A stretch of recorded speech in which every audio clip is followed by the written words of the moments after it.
What's up guys, it's Tom here and welcome to a very exciting Liverpool transfer news video because Italian newspapers and news outlets are reporting that Liverpool have the money ready to sign Ederson, the Atalanta brilliant defensive and box-to-box midfielder. Liverpool have about £40 million that Atalanta are asking for Ederson, and Liverpool have that money ready and they are just waiting for Atalanta to give the green light for the transfer. So in this video we will get all the details and many more transfer news updates around Liverpool FC, and also we have a brilliant, really in-depth transfer Q&A with Dominic Lynch in this video. David Lynch is a Liverpool-based journalist, so he's getting briefed by the club themselves on Liverpool's transfer plans, and also when Arne Slot will be officially unveiled, interviewed as a Liverpool manager. Arne Slot right now is on holiday, but Liverpool's pre-season starts in the first week of July, so that's when we can expect Liverpool to really put content out with Arne Slot in front of the camera. So Tutto Atalanta and other news outlets in and around the Atalanta team, they are reporting that Liverpool are waiting in the wings with £40 million ready in case Atalanta decide to sell Ederson.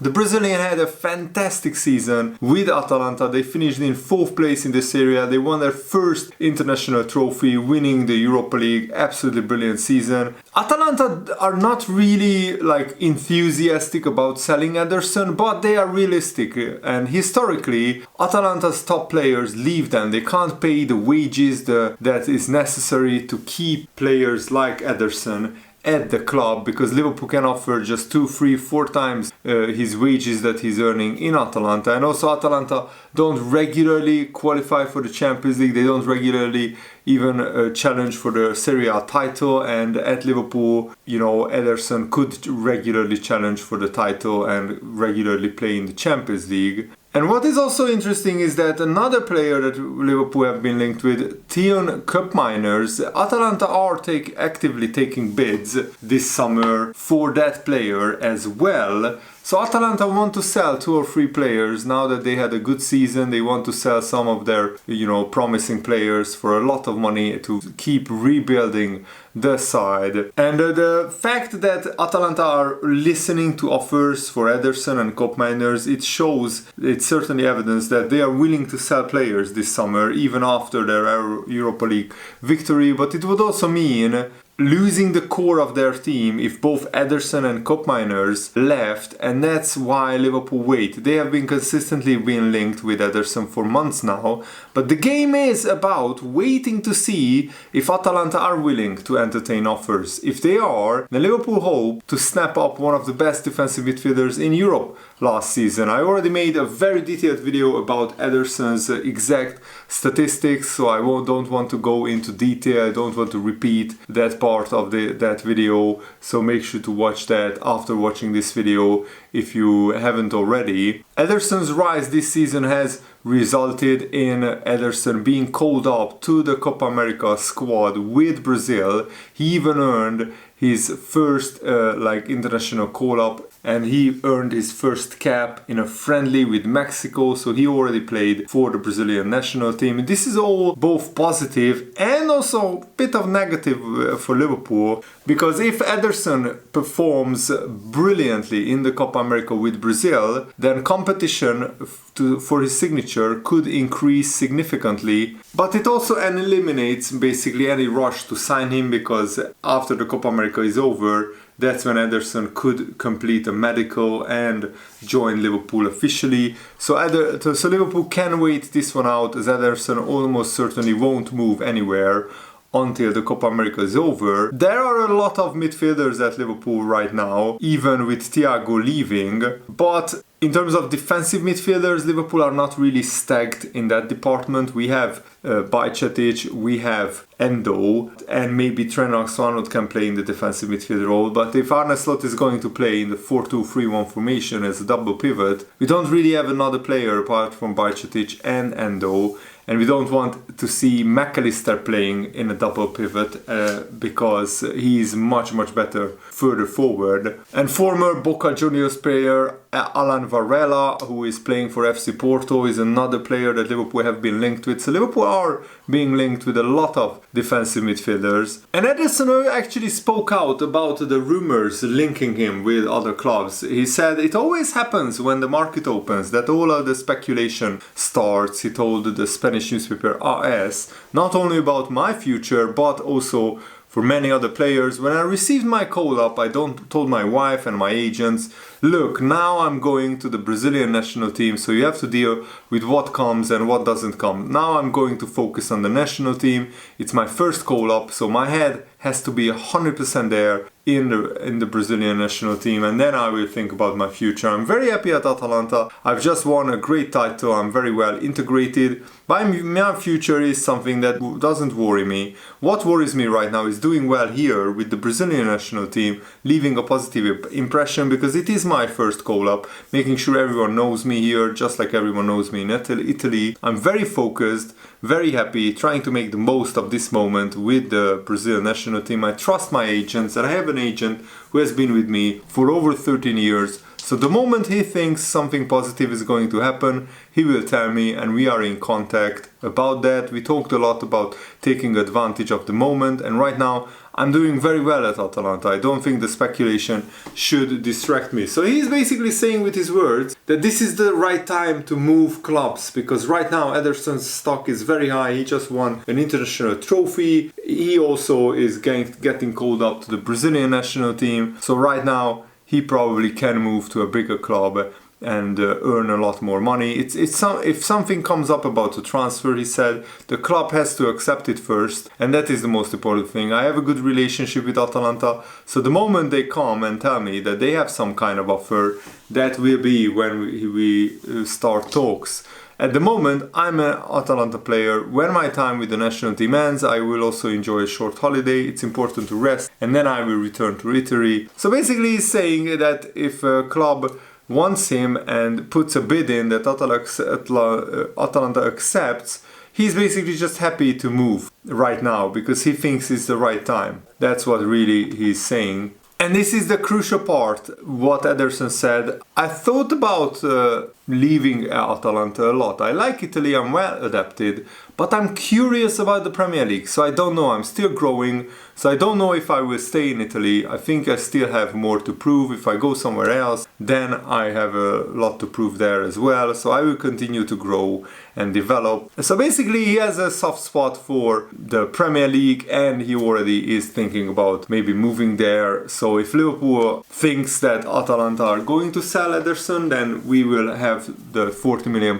ready to bid for Ederson. But also we want to see whether Ederson would be interested in the Liverpool move, but we just heard from him that he is curious about the Premier League, so I think he would jump at the chance to sign for Liverpool. And it's pretty obvious that if Ederson wants to stay at Atalanta 100%, he doesn't give this kind of interview really. And David Lynch gave a transfer Q&A where he was asked, is a number 6 a priority signing after Liverpool bid 115 million for Moises Caicedo last summer? It's not necessarily that it's not a priority for Liverpool. It's not that Liverpool Football Club don't think a long-term world-class option is needed in that holding role, because they went huge for Caicedo last summer and they also really wanted to Tchouaméni before Tchouaméni went to Real Madrid. But the key issue here has always been whether that world-class defensive midfielder is on the market, and in most recent windows Liverpool haven't felt that has been the case. Now I don't watch enough football to know if they are wrong about that, but I would also point out that last summer people on social media were claiming someone like Florentino Luis was the answer when clearly he wasn't.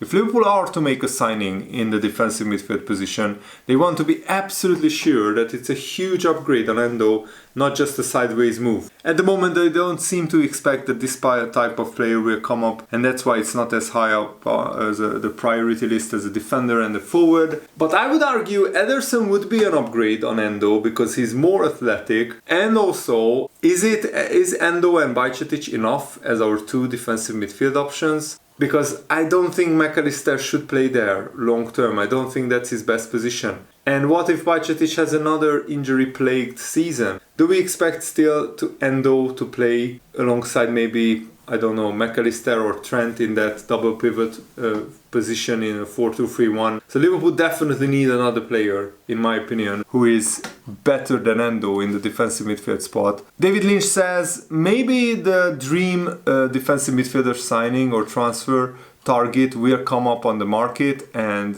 we get a nice surprise, but I'm not sure that will happen. Another aspect to consider is that even if Liverpool don't have that absolute elite holding midfielder, Liverpool do have an awful lot of midfielders. Bajcetic and Thiago barely played last season, and yet neither of them was missed numbers wise, and only one of them is gone now. I guess you could argue that they shouldn't have signed Endo if they knew they were going to end up with a bloated midfield once Bajcetic returned. But would they have got into the top 4 and won a trophy last season without Endo? I would say definitely not, David Lynch says. But David Lynch argues that until Liverpool sign a brilliant defensive midfielder who is much better than Endo, there is definitely a bit of a ceiling on what Liverpool can do. In terms of they probably can't win the title, that's just my opinion. When they became the best team in the world, during the last time Michael Edwards was the sporting director, they had an undeniably world-class defensive midfielder in Fabinho, and that's not quite the case at the moment. Liverpool still can be very, very good next season, even if nothing happens in the defensive midfield position. Just look at Arsenal with Jorginho playing there for much of the last campaign, because sometimes Declan Rice played further up the pitch. David Lynch says that you would worry that if Liverpool play Real Madrid or Man City with Endo in the team, but you could argue that Liverpool actually dominated Manchester City in the Premier League with Endo in the team. So Endo can certainly do a great job. He's probably just not that elite defensive midfielder that Liverpool should be having if we want to challenge for the Premier League, for the Champions League title. And David Lynch was asked, when do we expect Arne Slot to be officially unveiled, like a full interview? It's not happening anytime soon. Arne Slot is on holiday right now, and a lot of Liverpool players are at Euros, Copa America, or on holiday as well. Arne Slot is taking a well-deserved break, so that has delayed things a little, but with pre-season set to get underway at the very start of July, Liverpool would want the unveiling done before then. I think we will see something take place at Anfield in late June, and I'm really looking forward to hearing from Arne Slot for sure. Liverpool are also prepared to buy a right-sided forward and a centre-back without selling anyone in those positions, with Joao Matip leaving and Salah needing better backup and better competition. These are two positions that Liverpool are taking a real look at this summer. It's impossible to guarantee anything in the transfer market, but these are the two areas that David Lynch expects Liverpool to strengthen in, and they aren't reliant on departures, which is music to my ears. We shouldn't sell any of our really decent starting or squad players at the back or up front.